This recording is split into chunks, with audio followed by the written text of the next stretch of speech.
I wanted to start from the top. Bandit queen.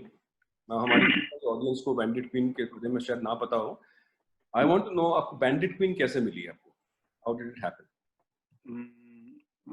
वो दिल्ली में उस जमाने में ज्यादा उस तरह से कास्टिंग और उसके लिए लोग होते नहीं थे. कास्टिंग डायरेक्टर नाम की चीज नहीं होती थी. तो तिग्मांशु धूलिया वो उस फिल्म का हिस्सा थे. वो असिस्ट भी कर रहे थे और बैंडिट क्वीन की कास्टिंग भी कर रहे थे. और वो मुझसे सीनियर हैं और उन्होंने वो हमारा एक ग्रुप था, एक्ट वन थिएटर ग्रुप. उसके बहुत सारे नाटक उन्होंने देखे थे और मुझे एम के शर्मा जी जी जी.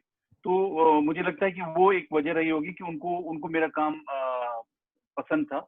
और एक आखिरी जो प्ले उस वक्त हुआ था वो था नेटुआ, जिसमें मनोज बाजपेयी जो थे वो मेन इम्पोर्टेंट रोल प्ले कर रहे थे. और ये बिहार के लौंडा नाच पे नाटक था और गांव की पृष्ठभूमि भी था. तो शायद उनको लगा होगा कि यहाँ पे कहीं पे मैं फिट हो सकता हूँ, तो उन्होंने मुझे मिलवाया और उस तरह से मुझे वो पार्ट मिला. पहले मुझे लगा था कि छोटा पार्ट है, इससे क्या होगा और क्या, लेकिन फिर जब वो शूटिंग का जो एक्सपीरियंस था, उसके बाद फिल्म आने के बाद जो उसका जो एक उसकी चर्चा हुई फिल्म की और जिस तरह से फिल्म एक माइलस्टोन बनी, तो मुझे लगता है कि बहुत एक्सपोजर मिला, बहुत तारीफें मिली और अच्छा रहा. मतलब टर्निंग पॉइंट कह सकता हूँ मैं अपनी जिंदगी का. जी जी, बैंडिट क्वीन तो माइलस्टोन फिल्म है ही. उसके अलावा बैंडिट क्वीन ने हमको बहुत सारे ग्रेट एक्टर्स एंड टैलेंट दिया है. आई हैव वर्कड विद सीमा विश्वास जी इन माय फिल्म मंजुनाथ. वहाँ हम बैंडिट क्वीन के बारे में बात करते थे. उसके अलावा आप, सौरभ शुक्ला, मनोज, सब के सब काफी धुरंधर एक्टर्स उस फिल्म ने हमको दिए हैं हमारी इंडस्ट्री को. अच्छा, ये बताइए कि मैं ये जानना चाह रहा था कि क्योंकि बहुत सारे एक्टर्स इस चीज को सुन रहे हैं और देख रहे हैं, एक एक्टर की लाइफ में या किसी भी टैलेंटेड पर्सन की लाइफ में रिजेक्शन बहुत होता है. और वो रिजेक्शन सालों साल होता है. ऑडिशन बाय ऑडिशन होता है. कई बार ऑडिशंस भी अलाउ नहीं किए जाते हैं कि भाई तुम जाओ यहाँ से. तो चलिए, रिजेक्शन है, फेलियर्स है, लेकिन उसमें आदमी पॉजिटिव कैसे रहता है? How have you kept yourself positive all these years? I am sure you also must have got rejection many times. बहुत अच्छा सवाल है ये संदीप. और उसमें रिजेक्शन की एक खास वजह ये होती है, जो मुझे समझ में आया इतने सालों में, कि रोल कम होते हैं, पार्ट्स कम होते हैं और उसके दावेदार बहुत ज्यादा होते हैं. एक फिल्म में या एक शो में या एक नाटक में कितने पार्ट्स होंगे? इम्पोर्टेंट पार्ट 5, 10, 15 होंगे मैक्सिमम.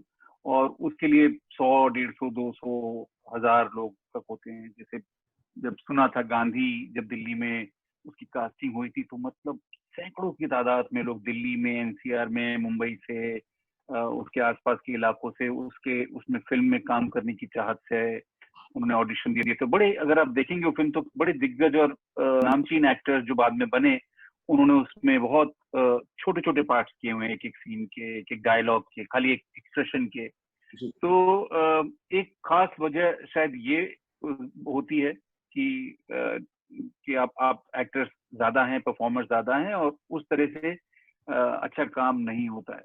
तो मेरी जिंदगी में भी आया बहुत शुरुआत के दौर में कि एक प्रकाश झा साहब की एक फिल्म बन रही थी, उसके लिए मैंने बड़े मन से ऑडिशन दिया, या चाणक्य सीरीज के लिए दिया था ऑडिशन डॉक्टर चंद्र प्रकाश द्विवेदी जी की टीम को. तो दोनों भी नहीं हुआ.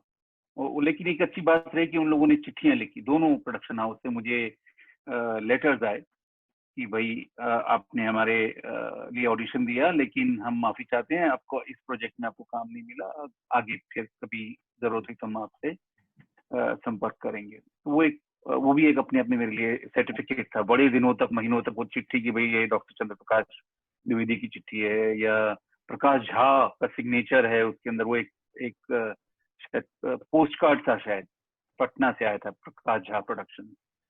तो मुझे लगता है कि एक्टर की जो जिंदगी होती है उस तरह से बड़ी एकाकी होती है और बहुत सारे कॉम्प्लेक्सेस होते हैं, बहुत इस तरह की उसमें उसको जब टूटता है एक्टर या एक्ट्रेस, तो वो अपने आसपास के लोगों को बताना भी उसके लिए बहुत मुश्किल होता है, भाई मेरी जिंदगी में क्या हो रहा है, ये मुझे ये रोल क्यों नहीं, उसको एक एक इमेज भी रखनी होती है कि नहीं सब ठीक है। तो हाँ आप देखेंगे कि एक्टर्स जो है ज्यादातर वो उसी तरह से पेश आते हैं कि वो टूटते हैं, लेकिन फिर अपने आप को एक खुद से मनोबल देते हैं अपने आप को और दिखाते हैं, जताते हैं, ज्यादातर ऐसे ही होता है और उसी में ही सीखता है आदमी कि क्या होना चाहिए और कैसे आगे बढ़ना चाहिए। आप पढ़ते हैं, कई केसेस में होता है कि आपके पास अच्छे मिरर्स होते हैं, अच्छे दोस्त होते हैं जो आपको रियलिटी बताते हैं। कई बार होता है कि आपको लगता है कि यार ये मुझे पार्ट मुझे मिलना चाहिए था, ये फिल्म इतनी इंपॉर्टेंट बन गई, बिना ये रियलाइज किए कि शायद आप उस लायक नहीं है, आपका टैलेंट उस पार्ट के लिए नहीं है ठीक, तो आपके दोस्त आपको बताते हैं कि भाई ये तू गलत इस बारे में अफसोस कर रहा है, ये कुछ और मेहनत कर, कुछ और चीज आएगी। तो मुझे ये कॉम्बिनेशन है बहुत सारी चीजों का जिसने मुझे संभाल के रखा, दोस्त और जो एक्सपीरियंस जो थे वो अपने आप में बहुत बड़े टीचर थे। जी जी, ये जो चिट्ठी की आपने बात की, जो द्विवेदी साहब ने आपको लिखा था, वैसे मुझे याद है मैंने एक बार एक फिल्म लिखी थी और वो मैं चाहता था नसीर साहब उस फिल्म में एक्टिंग करें, तो उनको स्क्रिप्ट गई और मैं बिल्कुल नया नया आया था इंडस्ट्री में। तो नए, जब आप नए होते हैं तो एरोगेंट भी बहुत होते हैं, आपको लगता है क्या है यार, है ना, ऐसी भी क्या बात। नसीर साहब का एड्रेस खोज के मैंने हार्ड कॉपी स्क्रिप्ट भेज डाली उनको। एक महीने बाद वो स्क्रिप्ट आई मेरे पास और 2 पेज का हैंड रिटन लेटर आया नसीर साहब का, जिसमें उन्होंने पहले पेज की स्क्रिप्ट की तारीफ की और फिर कहा कि मैं वो क्यों नहीं कर पाएंगे इसको। लेकिन वो लेटर आज तक मेरे पास है, because it was while saying no, it was a big encouragement for me. तो मेरे ख्याल से आप जो कह रहे हैं वो आई थिंक रिजेक्शन में भी एक अपने आप में एक होप हो सकती है अगर उसको। जी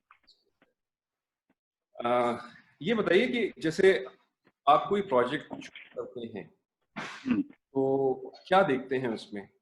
पहली बात तो मैं ये पूछना चाहूंगा कि जब पहले का दौर था, जब आप शायद इतने पार्ट्स नहीं मिल रहे थे, तब भी आप चूज करते थे उस समय कि जो आ गया मिल कर लिया, और अब जो चूज करते हैं उसमें क्या देखते हैं? ये दोनों सवाल पूछना चाह रहा था। तो शायद जो शुरुआती जो मेरा दौर रहा एक्टिंग का, थिएटर में कह लीजिए या दिल्ली में रहते हुए जो छुटपुट एपिसोडिक कुछ मैंने काम किए दूरदर्शन के, और तो उसने मुझे शायद ये लगा, ये समझ में आया होगा कि भाई कुछ भी काम कर लेने से जिंदगी नहीं चलती है। ये शायद कहीं समझ में आई। आपकी जैसे बैंडिट क्वीन है, उसका एग्जाम्पल मेरे लिए बहुत इंपॉर्टेंट था कि उसमें इतना छोटा पार्ट था लेकिन उसकी वजह से जो मुझे रिस्पेक्ट मिली, और मैं जब किसी प्रोजेक्ट में के लिए मिलता था और बताता था कि मैंने बैंडिट क्वीन में वो वाला पार्ट किया है, तो ओके अच्छा अच्छा राइट, सबने देखा हुआ था। तो वो एक एक चीज थी कि हर सब कुछ करना जरूरी नहीं है, संयम होना चाहिए। और आप संयम कैसे आता है कि आप अपने खर्चे कम करते हैं। जब आपके आप आप आपको धन की ज्यादा जरूरत होती है, रिसोर्सेज की ज्यादा जरूरत होती है, तब आप कुछ भी कर लेते हैं। लेकिन आप उस पर संयम कर लें कि नहीं, मैं अपने खर्चे कम कर लेता हूँ, मैं कहाँ पे खाऊंगा, क्या पहनूंगा, क्या मेरी जिंदगी होगी, तो उसके हिसाब से फिर आप सोचते हैं कि हाँ इतना मुझे मिल जाएगा महीने में तो मेरे लिए ठीक रहेगा। तो शायद वो एक चीज बहुत इंपॉर्टेंट रोल प्ले किया मेरी जिंदगी में कि वो रियलाइजेशन शुरू में हो गया कि सब कुछ नहीं करना चाहिए।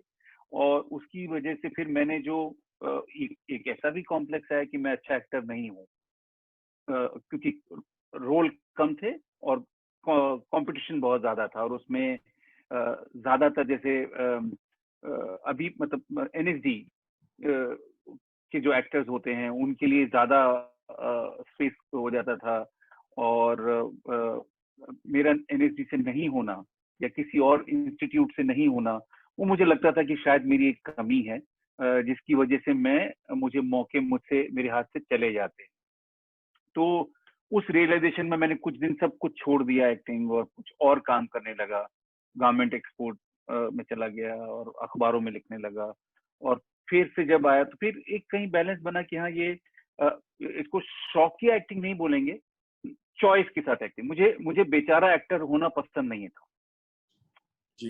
कि और जब आप बेचारे होते हैं तो आप सिर्फ आप बेचारे नहीं होते हैं, आपके दोस्त बेचारे बनते हैं, आपके माँ बाप, आपकी फैमिली बेचारी बनती है। क्या बात है, सही बात। आप क्योंकि आपके जो दुख होते हैं जाने अनजाने में, चाहे अनचाहे में, उन तक पहुंच ही जाते हैं ना।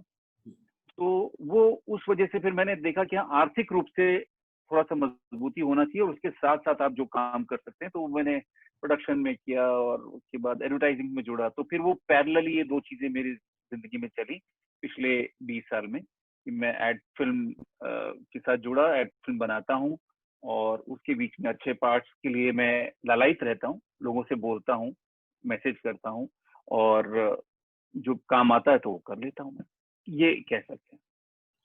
तो बढ़िया, ये मतलब बहुत सारे एक्टर्स जो सुन रहे हैं उनके लिए बहुत जरूरी है ये जानना कि अगर चॉइस रखनी है अपने पास तो और जरिए भी होने चाहिए जिंदगी चलाने के, और शायद चादर शायद थोड़ी कम फैलाएं तो बेहतर है, तो चॉइस रख और उसमें हाँ, क्योंकि संदीप उसमें ऐसा नहीं कि आप टैलेंटेड कम है। मुझे लगता है कि जो जो क्रिएटिव फील्ड में आता है सारे टैलेंटेड होते हैं। टिकटॉक ने साबित कर दिया है कि मतलब कहाँ कहाँ पे टैलेंट बिखरा हुआ है। बिल्कुल बिल्कुल बिल्कुल। मतलब मैं कभी वीडियो 3-4 वीडियोस देखे, कपल है कहीं किसी शहर में, ग्रामीण उसमें, और वो मतलब शायद खेतीहर मजदूर हैं या छोटे किसान हैं, पति पत्नी हैं शायद, और वो जो वीडियो मिथुन के और गोविंदा के गानों पे जो बनाते हैं, पहले मुझे लगा कि मैं मजाक में आ गया, अरे क्या ये बकवास है, लेकिन क्या शिद्दत है, उनके जो डांस स्टेप हैं, उनकी जो कोरियोग्राफी है, वो जो करते हैं, फॉलो करते हैं, और उसमें कट्स लगाने लगे हैं वो लोग आजकल। तो कट्स में होता है एक 15-16 साल का एक लड़का है, शायद महाराष्ट्र में इंटीरियर में कहीं से है, वो थोड़े बाल कम है उसके, और वो नवाजुद्दीन सिद्दीकी और अजय देवगन और इन तमाम लोगों की जो फिल्मों के डायलॉग्स के वो करता है, टिकटॉक वीडियोस बनाता है। उसकी जो लिप सिंक है, आप देखेंगे तो आप हैरान रह जाएंगे। उसका जो परफॉर्मेंस है, आपको लगता है कि मतलब I am sure Rohit Shetty या इन किसी की भी नजरों में वो आ जाएगा, तो वो आ चुका होगा, शायद उसको बुला लिया जाएगा। हाँ, शायद अगली फिल्म में देखें हम लोग उसको। हाँ। अच्छा, ये बताइए, दूसरा मेरा सवाल इसके अंदर छुपा हुआ था कि आप जैसे प्रोजेक्ट चूज करते हैं तो क्या देखते हैं उसमें, किस तरह से चूज करते हैं? आज जैसे आप अगर चूज करें कोई प्रोजेक्ट तो किस तरह से आप, क्या चीज आपको एक्साइट करनी चाहिए उसके बारे पहली चीज तो है कि उसका नरेटिव स्क्रिप्ट क्या है, कैसा पार्ट कर रहा हूँ मैं, क्या जो जो मेरी समझ है उसके मुताबिक। और दूसरा फिर ये जर्नी में किन लोगों के साथ करूंगा, डायरेक्टर कौन है, प्रोड्यूसर कौन है, को एक्टर्स कौन है, क्या होगा, मतलब उसकी मुझे बड़ी एक तरह से कहेंगे कि मुझे एक क्यूरियोसिटी रहती है कि कौन कौन होंगे, क्या अच्छा इस सीन में कौन सा एक्टर होगा या क्या होने वाला है। तो फिर मुझे वो बड़ा, उससे मुझे शायद संबल मिलता है, मुझे बड़ी हिम्मत मिलती है, या कहें कि मेरी एक्साइटमेंट बढ़ती है कि अच्छा ये लोग होने वाले हैं तो चलो, क्योंकि आप एंड रिजल्ट के बारे में आप श्योर नहीं हो सकते जी। वो कैसा होगा, कैसा बनेगा, वो हिट होगी, फिल्म हिट होगी, या वो वेब शो चलेगा या नहीं चलेगा, लेकिन आपके अख्तियार में जो है, आपके जो कंट्रोल में जो है, वो तो आपको करने से कोई रोक नहीं रहा है।